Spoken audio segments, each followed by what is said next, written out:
Hello dear friend, online business creation में आपका स्वागत है। अमित को साथ दिस साइड। आज आपको बताने वाला हूँ कि कैसे आप सहारा के माध्यम से, अगर आपने भी सहारा में अपना पॉलिसी कराया हुआ था, अगर आपका पैसा फंसा हुआ आप वापस लेना चाहते हैं तो आपको बने रहना इस वीडियो में। तो देखिए, सहारा का जो प्रॉब्लम हुआ था, सुब्रता राव जो इसके ऑनर थे, उन्होंने बहुत ऐसा लोग लगभग इंडिया की 12% आबादी यानी कि लगभग 13-14 करोड़ लोगों का पैसा जो इन्होंने यानी कि एक तरीके से स्कैम किया हुआ था, वो सरकार यानी कि अमित शाह जी ने एक पोर्टल चालू किया जिसके माध्यम से आप वहां से अपना ऑनलाइन करके रिफंड पा सकते हैं। और अभी जो स्टार्टिंग में जो पैसा मिल रहा है वो 10,000 तक मिल रहा है, लेकिन चलिए 10,000 ही मिल रहा है, बहुत बेटर है और धीरे धीरे पूरा भी मिलेगा।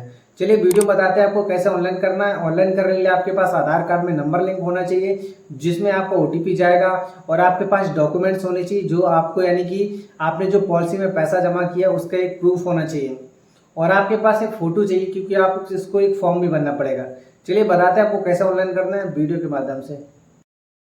तो डिफेंस सबसे पहले आपको क्या करना है, आपको डिस्क्रिप्शन बॉक्स में जाना, वहाँ पे आपको क्लिक करना और यहाँ से आपका रजिस्ट्रेशन शुरू हो जाता है, यानी कि जो आपको सहारा पोर्टल पे लिंक होती है, ओके, वहाँ पे क्लिक कर देना। यहाँ पे आपको आधार कार्ड के 4 वर्ड जाने जो शुरुआत में, और यहाँ पे आपका आधार कार्ड में जो नंबर लगा रहता है मोबाइल नंबर, वो आपको इंटर करना है। अगर आपका मोबाइल नंबर नहीं है, आपके पास आधार कार्ड में लिंक नहीं है, तो आप आधार कार्ड में नंबर लिंक करा लीजिए। CSC सेंटर के माध्यम से आप अपने ब्लॉक स्तर पे चले जा कर के लगवा सकते हैं। और यहाँ पे आपको OTP डालना है डियर फ्रेंड। यहाँ पे जैसे ही आपको OTP दर्ज होता है और आपका यानी कि प्रोसेस स्टार्ट हो जाता है। अगर आपका मोबाइल नंबर मैच नहीं कर रहा, कोई प्रॉब्लम आ रही है, तो आप कमेंट करके मुझे बता सकते हैं। और जो भी आपका आधार कार्ड में नंबर लिंक जुड़ा हो, ठीक, क्योंकि यहाँ पे सावधानी से बहुत ज़्यादा फॉर्म भरा जाता है। जो आपका नंबर जुड़ा वही आप फॉर्म यहाँ पे नंबर डालें फॉर्म में। यहाँ पे टिक लगाते, इसके बाद आई सहमत पे क्लिक करते, क्योंकि ये आधार कार्ड के माध्यम से पूरा प्रोसेस होता है डियर फ्रेंड। तो अगर आपने यहाँ पर मिस्टेक कर दिया, आपको बहुत बड़ी प्रॉब्लम हो सकती है। तो देखिए, हम इस चीज़ को पढ़ते नहीं और हम इसको नेक्स्ट कर देंगे। यहाँ पे आपको क्या करना है, आपका जो आधार कार्ड होता है, ठीक है, यहाँ पे आपको इंटर करना होता है, और इसके बाद आपके दोबारा आधार कार्ड का जो आपका मोबाइल नंबर लिखा रहता है, आधार कार्ड में नंबर रहता है, उसमें आपको OTP सेंड होता है, ठीक है। तो यहाँ पे ऐसा हो जाता है, कभी कभी हमारा सर्वर की वजह से OTP लेट हो पाता है, और कभी कभी तो आता भी नहीं, और आता भी है तो इतना मेट आता है। तो आपको बता दूँ, साइड में बहुत ज़्यादा लोड रहता है तो कभी कभी लेट हो सकता है। और जैसे आपको OTP इंटर करने के बाद में आपके सामने इस टाइप का डैशबोर्ड आता है। और मैं बता दूँ, अगर आपको कभी कभी प्रॉब्लम आ जाती है तो आप लॉग आउट हो जाते हैं, फिर आपका कभी कभी लेट OTP आता है तो आप दोबारा लॉगिन कर सकते हैं। लॉगिन करने का तरीका बताते हैं, वो आधार कार्ड के 4 नंबर जो लास्ट के होते हैं वो आपको इंटर करने हैं, और इसके साथ में जो आधार कार्ड से आपका नंबर लिंक रहता है वो आपको नंबर यहाँ पर डालना होता है, और क्योंकि उसमें OTP जाता है। तो सिंपल आप यहाँ पे अपना मोबाइल नंबर डाल देंगे जो आपका आधार कार्ड से लिंक रहता है, और इसके बाद आप सेंड OTP क्लिक करेंगे। इसके बाद जो आपका OTP होता है यहाँ पे आपको सबमिट करना होता है, और सबमिट करने के बाद आप देख पाएंगे कि आपका जैसे ही OTP सबमिट होता है आपके सामने न्यू डैशबोर्ड आ जाता है। तो चलिए हम OTP चेक करते हैं। OTP यहाँ पे डाल देते हैं, जो भी हमारा OTP होता है, और OTP डालने के बाद में हमारा जो प्रोसेस रहता है, मैंने आपको बताया कि आधार कार्ड न होना चाहिए, और आपके पास जो बॉन्ड होते हैं वो चीज़ होनी चाहिए, और आपके पास एक फ़ोटो लगेगा, और आपका एक जो दावा प्रमाण पत्र होगा उसमें साइन करके आपको अपलोड करना होगा। तो देखिए, यहाँ से हम जैसे ही सबमिट करेंगे हम नेक्स्ट करेंगे, ठीक है। नेक्स्ट करने के बाद देखिए कि हमारे पूरा डिटेल आ जाएगा, हम नेक्स्ट पे क्लिक कर देते हैं। देखिए, हम पूरा डिटेल को नेक्स्ट में क्लिक कर देते हैं। इसके बाद क्या करना हो, हमें यहाँ पे मेन डिटेल भरनी होती है। ये इंपॉर्टेंट बहुत ज़्यादा है हमारे लिए, क्योंकि अगर हमने यहाँ पे मिस्टेक कर दिया तो हमारे लिए प्रॉब्लम हो सकती है। हमें सोसाइटी नाम सेलेक्ट करना है, यहाँ पे हमें सदस्यता डालना है, यानी कि रिसिप्ट नंबर डालना। आप देख लीजिए अपने बोर्ड में रिसिप्ट नंबर लिखा होगा, यहाँ पे आप इंटर कर लीजिए। और इसके बाद में यहाँ पे खाता नंबर की बात करें, यहाँ अकाउंट नंबर आपको नहीं डालना, बैंक अकाउंट नंबर नहीं डालना। आप इसको खाली भी छोड़ सकते हैं। बैंक अकाउंट आप पता कर सकते हैं, जो आपका आप सहारा के पोर्टल से पता कर सकते हैं, और अपने बॉन्ड में देख सकते हैं अकाउंट नंबर वहाँ लेकर रहते हैं। आप अपने एजेंट से भी संपर्क कर सकते हैं। अगर आपको डाउट लग रहा है तो आप उसको ब्लैंक भी कर सकते हैं। लेकिन रसीद नंबर आपको डालना पड़ेगा, आप रसीद नंबर ज़रूर डालिएगा, ठीक है।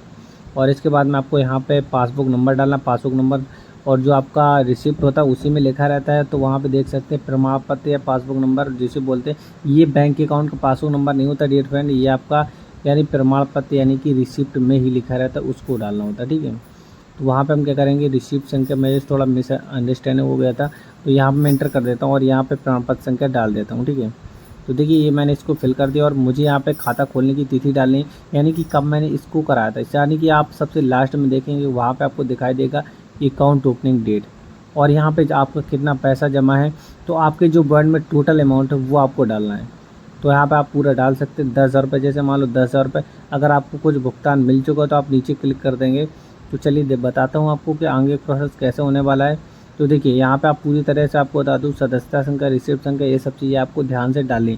कहीं अगर आपको प्रॉब्लम आती है आप मेरे को कॉल करके भी सजेस्ट कर सकता हूँ मैं आपको, आप मुझे।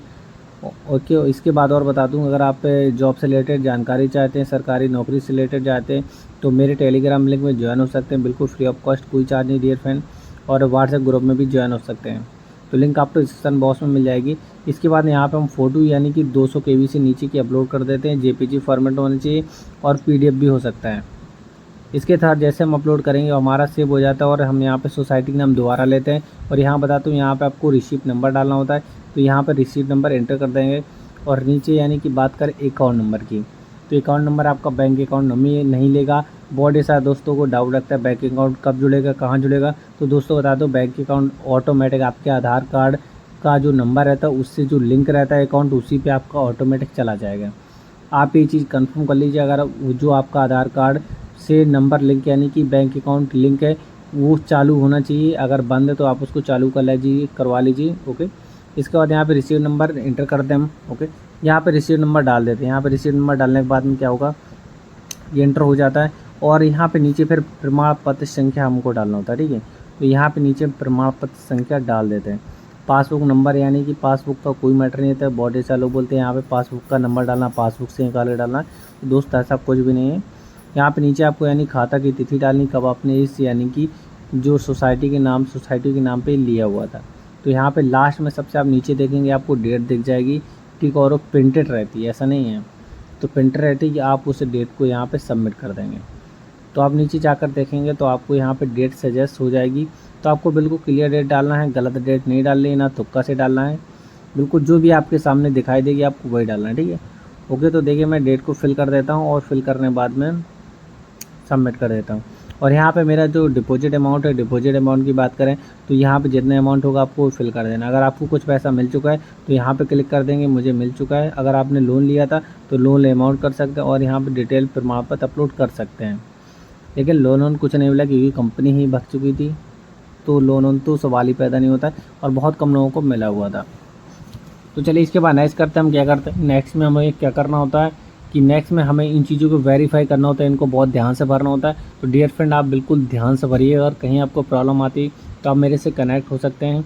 और इसके साथ जो हम इसको स्कैन करते हैं, स्कैन कॉपी बहुत साफ़ होना चाहिए। देखिए मैं आपको दिखा देता हूँ कि ये जो यानी कि आपका पूरा स्कैन कॉपी इस टाइप की होनी चाहिए। ऐसा नहीं होना चाहिए कोई चीज़ हमें दिखाई देना ना दे, बहुत बड़ा इशू रहता है। बहुत सारे लोग होते हैं ऐसी करप्ट कॉपी लगा देते हैं तो उसमें प्रॉब्लम आती है। आपको ऐसे साइज भी चेंज करके बता देता हूँ, साइज आपको कैसे चेंज करता है, तो आप साइज भी चेंज कर सकते हैं। और देखिए इस तरीके से आपको दिखाई दे रहा है। ये आपका क्या हो जाता है, रिसीप्ट संख्या हो जाता है, मेंबरशिप नंबर बोलते हैं, रिसीव नंबर उसको बोल देते हैं, ऊपर जो लिखा है, ठीक है। इस प्रकार से आप देख सकते हैं। और नीचे डेट लिखी हुई देखिए, यहाँ पे आपका डेट लिखी हुई है, ठीक है। मैंने आपको डेट दिखा दी है और इस प्रकार से आप चीज़ें देख सकते हैं। हम सेव कर लेते हैं। ओके, मैंने आपको हर एक चीज़ बता दी। कहीं आपको डाउट लग रहा है तो आप क्या कर सकते हैं, आप मेरे को फ़ोन कर सकते हैं। तो चलिए मैं नेक्स्ट कर लेता हूँ। यहाँ पे इसको मैंने सेव कर लिया और सेव करने के बाद मैं इसको साइज़ चेंज कर लेता हूँ। इसको लगभग 200 KB कर लेता हूँ, ट्राई करता हूँ। अभी 174 हो गया, ठीक है। अभी परफेक्ट है। ओके, तो अभी मेरा यानी कि साइज़ परफेक्ट हो जाता है। अब मैं इसको अपलोड कर देता हूँ। तो चलिए इसको मिनिमाइज़ करता हूँ। मिनिमाइज़ करने के बाद में इसको मैं अपलोड कर देता हूँ। और इसके बाद नीचे देखूँगा कि ये मेरा यानी कि ऐड हो जाता है डिटेल, ठीक है। तो देखिए दोनों मेरी डिटेल्स ऐड हो जाती हैं। और ऐड होने के बारे में बात करूँगा, यहाँ से मैं पूरी तरह चेक कर लेता हूँ मेरा कोई डिटेल यहाँ पे प्रॉब्लम तो नहीं कर रहा, गलत तो नहीं है। ओके, तो यहाँ से आप चेक कर सकते हैं। और क्योंकि अगर आपने एक बार फिल कर दिया तो उसमें करेक्शन करना बहुत आसान नहीं होता है, मतलब करेक्शन का कोई चांस ही नहीं है। तो आप इस चीज़ को बहुत ध्यान से भरें। और कहीं भी आपको डाउट लगता है आप कॉन्टैक्ट कर सकते हैं। ओके, तो यहाँ पे आपको करना दावा अनुरोध प्रपत्र जनरेट करना है और इसको आपको प्रिंट आउट करना है, यानी कि इसको डाउनलोड करने के बाद में आपको प्रिंट लेना है, ठीक है। प्रिंट लेने के बाद में आपको फ़ोटो चिपकानी है और फ़ोटो में क्या करना है, क्रॉस सिग्नेचर लगाना है। और इसके बाद नीचे भी साइन करना, वहाँ पे आपको पूरा डैशबोर्ड दिख जाएगा। मैं देखिए इसको डाउनलोड करके ओपन करता हूँ। ओपन करने के बाद आपको बता देता हूँ कि जहाँ पे फ़ोटो का कॉलम दिख रहा है वहाँ पे आपको फ़ोटो लगा लेनी है। थोड़ा वेट करते हैं, थोड़ा टाइम ले रहा है। तो देखिएगा जो फर्स्ट ऑप्शन होता है यहाँ पे आपको फ़ोटो का कॉलम दिख रहा है, यहाँ पे फ़ोटो चिपकानी है।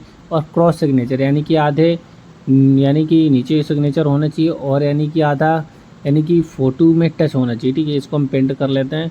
और यहाँ पे आपका बैंक का नेम डाल सकते हैं, बैंक का नेम दिख रहा है ऊपर, तो वहाँ पे फिल कर सकते हैं, क्योंकि वहाँ पे डॉट डॉट लिखा हुआ तो मतलब वहाँ पे आपको फिल करना है। और नीचे आपको सिग्नेचर कर देना और वहाँ पे आपको मोबाइल नंबर और डेट भी डाल देना, ठीक है।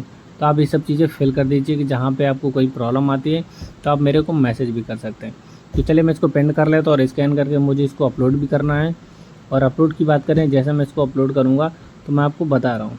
चलिए नेक्स्ट होते हैं और नेक्स्ट मैं थोड़ा वीडियो को स्टॉप भी करूँगा क्योंकि मुझे अब इसको अपलोड भी करना है। तो देखिए मैं इसको स्कैन करने के बाद में मैंने क्या किया कि इसको मैं दिखा रहा हूँ आपको, ठीक है। ये मेरे पास PDF फाइल होगी, क्योंकि PDF फाइल देखिए इस फाइल को मैं अब यहाँ से अपलोड करने वाला हूँ।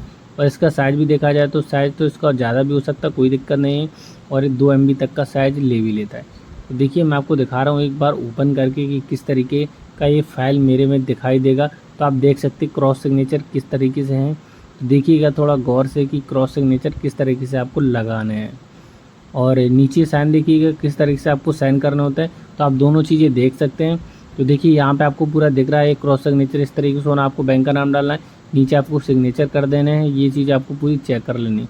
चलिए मिनिमाइज़ करता मैं इसको अपडेट कर देता हूँ। प्रीव्यू पे क्लिक करूँगा और इसके बाद मैं इसको क्या करूँगा, अपलोड पे क्लिक कर देता हूँ। तो जहाँ से अपलोड हो जाता है मेरा फॉर्म सबमिट हो जाता है। बहुत सारे बोलते हैं रिसीविंग नहीं निकलती, प्रिंट आउट नहीं निकलता है। तो दोस्तों बता दो इसका कोई प्रिंट आउट नहीं होता है। आपको एक आवेदन संख्या मिल जाती है, आप वही आपका एक रिसीविंग हो जाता है और वही आपका प्रिंट आउट हो जाता है। तो देखिए डियर फ्रेंड, जैसे मैं आपको नेक्स्ट करूँगा यानी सबमिट करूँगा, ये मेरा प्रिंट आउट आ जाता है। यही मेरा रिसीविंग है। इस नंबर को आप नोट कर सकते हैं और 45 दिन के अंदर आपको सूचित किया जाएगा, ठीक है। ये सब चीज़ें इसमें दी हुई हैं डियर फ्रेंड। तो आप इसको कॉपी कर लीजिए। अगर आपको कोई प्रॉब्लम आ रही है तो कमेंट करिए और वीडियो को लाइक कर दीजिए। और डियर फ्रेंड चैनल को जरूर सब्सक्राइब कर लीजिए, आपसे हम्बल रिक्वेस्ट है, क्योंकि दोस्तों